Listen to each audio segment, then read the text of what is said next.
Morning সবাইকে। আজকে আমরা দেখব ডিআই টেবিল সিঁড়ি পদ্ধতি পার্ট 4। যারা পার্ট 1, 2, 3 দেখনি প্লিজ তারা ভিডিওগুলো দেখে নিও, আমি ভিডিও লিঙ্ক ডেসক্রিপশনে দিয়ে দিব। পার্ট 1, 2, 3 এই পার্টগুলো দেখে নিলে এই পার্টটা বুঝতে খুবই সুবিধা হবে। তাহলে আজকে আমরা যে অঙ্কটা দিয়ে শুরু করব সেটা হচ্ছে integration ln x d x. এই ফাংশনটাকে ইন্টিগ্রেশন করব, লন এক্সকে ইন্টিগ্রেশন করব ডিআই টেবিল দিয়ে।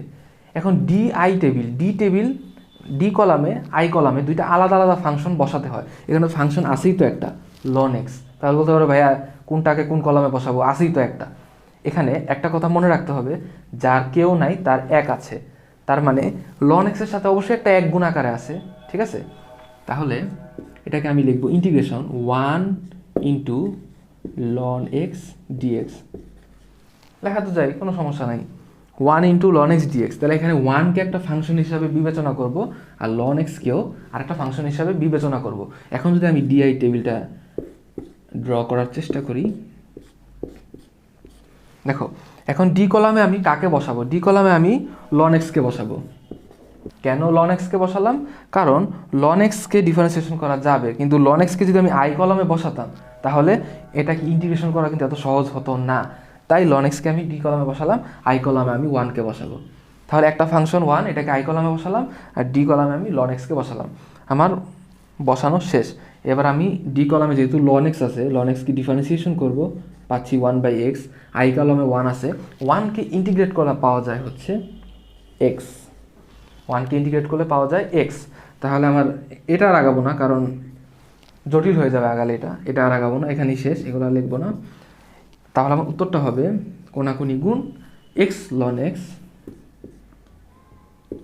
এক্স লন এক্স, তারপরে হচ্ছে প্লাস ইন্টিগ্রেশন হবে last row, integration last row হচ্ছে -1/x, আর এখানে হচ্ছে এক্স ডি এক্স। তাহলে এখান থেকে আমরা পাই এক্স লন এক্স, এটা তো এটার মতোই থাকবে, এখানে মাইনাসটা বাইরে চলে আসবে, ইন্টিগ্রেশন এই এক্স আর এই এক্স কাটা, তাহলে ভিতরে পড়ে রইল 1 ডি এক্স। তাহলে এখান থেকে আমি পাচ্ছি হচ্ছে x ln x minus integration 1 d x. 1কে ইন্টিগ্রেশন করলে পাওয়া যায় এক্স প্লাস একটা কনস্ট্যান্ট সি যুক্ত হবে, যেহেতু ইন্টিগ্রেশনের লিমিট দেওয়া নাই তাই একটা কনস্ট্যান্ট সি যুক্ত হবে। তাহলে ইন্টিগ্রেশন লন এক্স ডিএক্স, এটাকে ডিআই টেবিল পদ্ধতিতে করলে আমার অ্যান্সার আছে x ln x minus x plus C. এটাই হচ্ছে আমার এই অঙ্কের অ্যান্সার। আচ্ছা, আরেকটা এক্সাম্পল দেখাই, সেটা হচ্ছে integration tan inverse x dx. এটাকে ডিআই টেবিল পদ্ধতিতে কীভাবে করব? যেহেতু একটা ফাংশন দেওয়া আছে তাই অবশ্যই এর সাথে 1 গুণ আকারে আছে, সেটা বিবেচনায় আনতে হবে, কারণ দুইটা ফাংশন ছাড়া আসলে ডিআই টেবিল পূরণ করা যাবে না।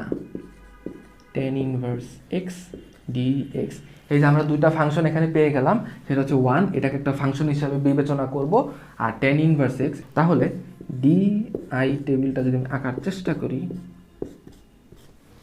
ডি কলামে আমি বসাবো হচ্ছে tan ইনভার্স এক্সকে, আর আই কলামে বসাবো 1কে। কেন tan ইনভার্স এক্সকে আমি আই কলামে বসালাম না?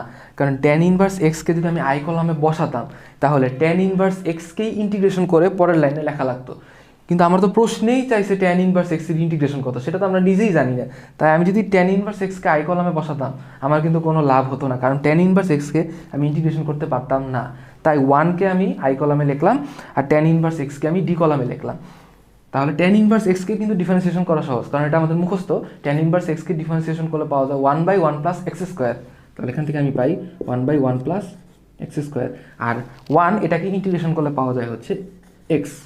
তাহলে এটা আর আগাবো না, আর দরকার নেই লেখার। তাহলে আমার অ্যান্সারটা হচ্ছে কোনাকুনি গুণ করব x tan inverse x plus আছে, তাহলে এটার অ্যান্সার হবে x tan inverse x plus integration last row হচ্ছে এই যে এটা শেষ সারির ইন্টিগ্রেশনটা আমাকে ওখানে যোগ করে দিতে হবে। শেষ সারি হচ্ছে -1/1 plus x square, -1/1 plus x square, আর এখানে হচ্ছে x into x d x. এটা ক্যালকুলেশন করলে যা আসবে সেটাই আমার উত্তর। তাহলে আমি পাচ্ছি x tan inverse x plus না, মাইনাসটা বাইরে নিয়ে আসলে এখানে পাবো আমি ইন্টিগ্রেশন উপরে গেল এক্স, নিচে থাকবে হচ্ছে 1 plus x square D x. ঠিক আছে, এখন আমি আমার সুবিধার জন্য উপরে একটা 2 দিব, সামনে হাফ দিয়ে গুণ করব।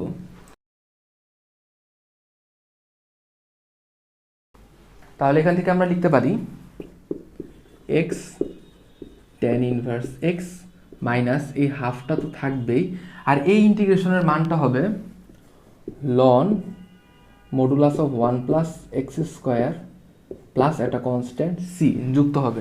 কেন এটা আসলো?